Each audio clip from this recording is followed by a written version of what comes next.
In today's video, we're going to be going over some really useful vehicles that I use every single day in GTA 5 Online that I would highly recommend purchasing. Now, there is a ton of different vehicles you could choose from. There's a lot of really great ones in GTA 5. Some of them I use sometimes, other ones I barely ever use, but the ones I'm going to be showcasing in this video, I use every single time I play GTA 5 because they help out tremendously, and I wanted to share it with you guys. So with that said, I hope you go on to enjoy the video, and without further ado, let's jump straight into it.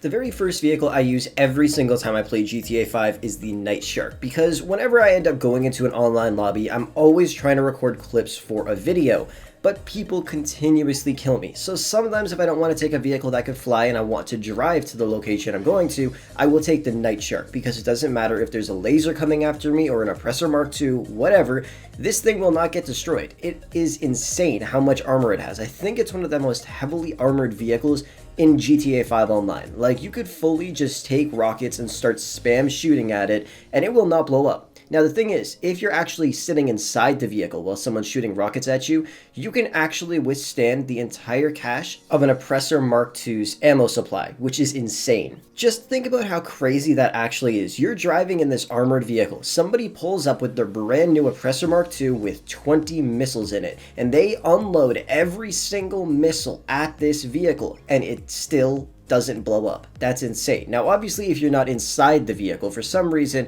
it takes less missiles. In terms of RPGs, it's definitely not as strong. RPGs are much stronger, but obviously they don't have lock-ons. So, I mean, if someone's shooting at you with RPGs in this thing, just start driving and then you'll be good to go. But my favorite thing about this vehicle is the fact that it's so cheap. I believe it's only like $1.24 million or $1.27 million, which is insanely cheap for how great this vehicle is. The main reason I think it's so cheap is because it's not really weaponized. Like, it does have machine guns on it. They're really not too great. It still takes a while to blow up stuff with them. But honestly, I never really use the machine guns on it. Sometimes I do, sometimes I don't, but I never really try to kill people with this vehicle. I just try to do what I'm doing in GTA 5 to avoid griefers, because that's pretty much all you'll experience now in GTA 5. So if I'm going to go out on the streets and start driving around, I'm going to take the Night Shark because it will protect me 9 out of 10 times. Deadass. Like, the only time I'll ever die when I'm using this thing is if somebody can just get enough missiles shot at me, but it's going to take a while to do that. Like, it takes a lot of missiles, which is awesome. But the Night Shark is an amazing vehicle, and if you don't already own one,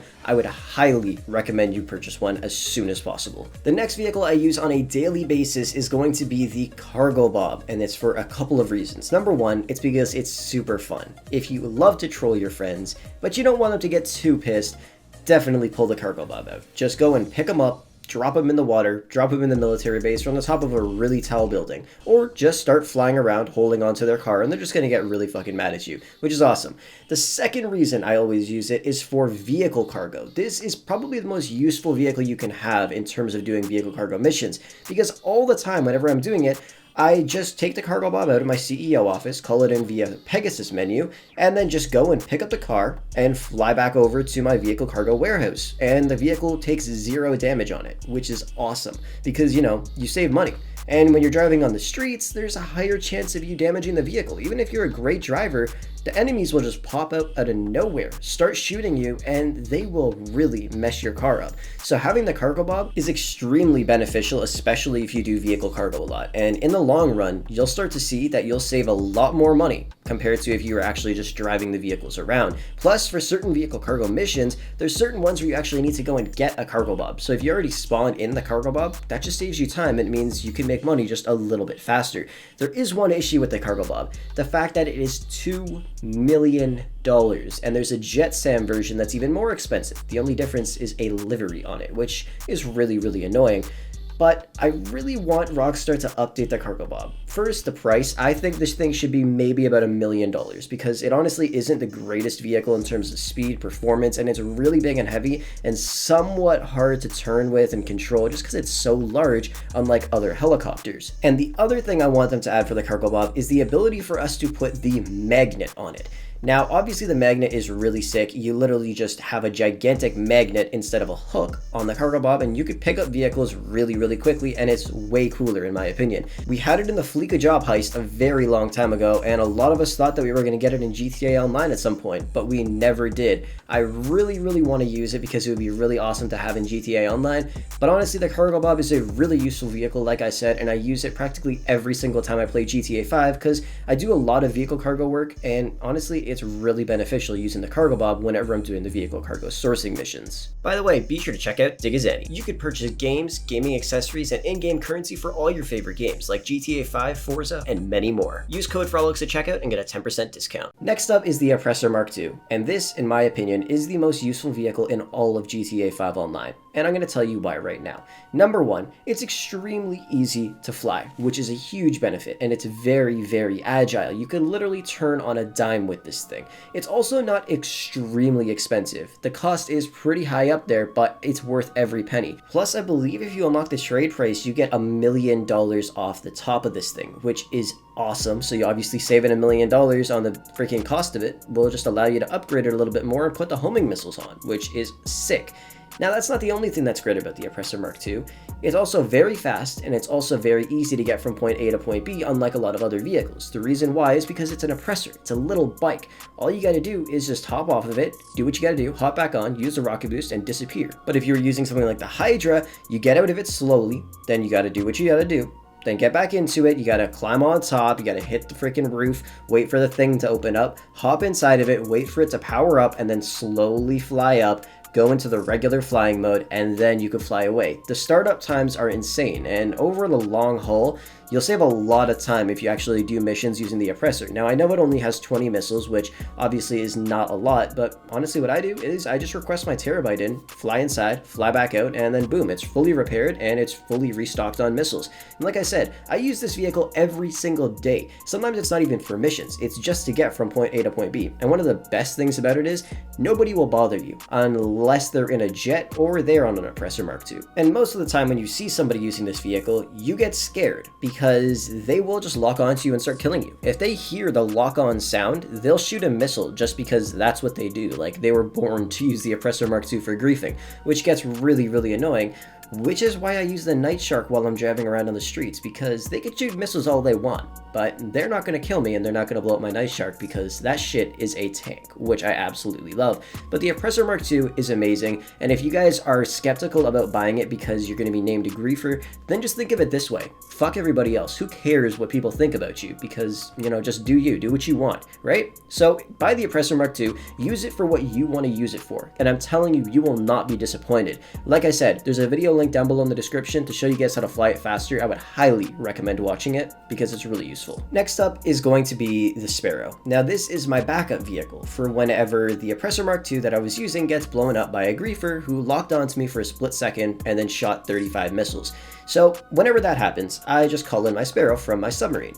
And some people say, oh, the Sparrow sucks. It's so weak. It is fairly weak. It's the 4th weakest helicopter in GTA 5. But do you want to know what's below that? The Super Velito and the Super Velito Carbon are the weakest helicopters in the entire game. Second weakest is going to be the Buzzard Attack Chopper. Yes, the Buzzard Attack Chopper is the 2nd weakest helicopter in GTA 5. The 3rd is the Velotis, and 4th is the Sparrow. The Sparrow is amazing, and I've done a test on it before comparing this to the Buzzard Attack Chopper. If you guys want to watch the video, it's linked down below. But it's better than the Buzzard in every single way, which is something I love. The only thing the Buzzard does better is landing. The Sparrow is just one big piece of metal, so when you land, it kind of just all lands at once. The Buzzard, though, its landing gear is like suspension. It kind of bounces a little bit when it lands. So if you land properly while using the Sparrow, you won't have issues. But if you come in and land fast, you're going to do a significant amount of damage to the helicopter, which you obviously don't want to do. So just land properly and you'll be good to go. The Sparrow is super agile, it has a very small hitbox, and it can spam fire missiles, which I absolutely love. It's an outstanding vehicle, and if you like to spam the Cow Perico heist, it's very useful for you. Let's say you need to start up a prep, so you start it up, you hop inside your Sparrow, go do what you gotta do, but now it's smoking. What are you gonna do now? Well, you gotta start up another prep after that, so fly back to your submarine, land the helicopter right inside there, run over, start a new prep, hop back inside the helicopter, and then just go do the next prep mission. Plus, like I said, the Sparrow is very, very fast and very agile, and it also has an infinite amount of missiles, which is great. So this vehicle is going to be even more useful for you if you guys spam the Cayo Perico heist. It's a great vehicle, and I would highly recommend purchasing it. The next vehicle I use all the time is the Progen Emrys. Like I said in many videos before, it is my go-to supercar. It is fairly expensive, but it's worth it because, like I said, it's outstanding. Whenever I do races with it, I tend to do very, very well. Unless I do terrible, then I do terrible. But it's a great car, it handles really well, it's got a great top speed, the acceleration is pretty decent, it does lose a decent amount of traction when you launch, but it really just catches on really quick and then just takes off. It's pretty much comparable to a car like the Krieger. The handling on them is very, very similar, top speeds are very similar, the prices are fairly similar as well. They're both great vehicles, that's why I also use the Krieger a lot, but I tend to use the Emrys just a little bit more. Even though there are cars that are better than the Progen Emrys in terms of racing, I still enjoy using this car because I just found that I'm very, very good at driving it. If you guys want to know what the best cars are to use in races in terms of supercars, sports cars, muscle cars, there's links down below in the description for that as well, because I love to test out that kind of stuff and figure out which cars are truly the best. But I use the Progen Emrys all the time, and it's really beneficial for me whenever I do any kind of races. Handles really, really well, and overall it's just an amazing car. Anyways, those are the vehicles I use on a day-to-day basis in GTA 5. I find them extremely useful and they get the job done, especially for the stuff that I need to do in GTA 5 Online. Maybe what you do is a little bit different from what I do, but these vehicles that I just told you about in this video help me a ton, and I'm sure if you guys own them as well, you'll notice that they help you out a lot as well. Anyways, thank you so much for watching the video. I hope you enjoyed it. If you did, be sure to smash a thumbs up on it and subscribe if you're new to the channel. And with that said, I will catch you guys in the next video.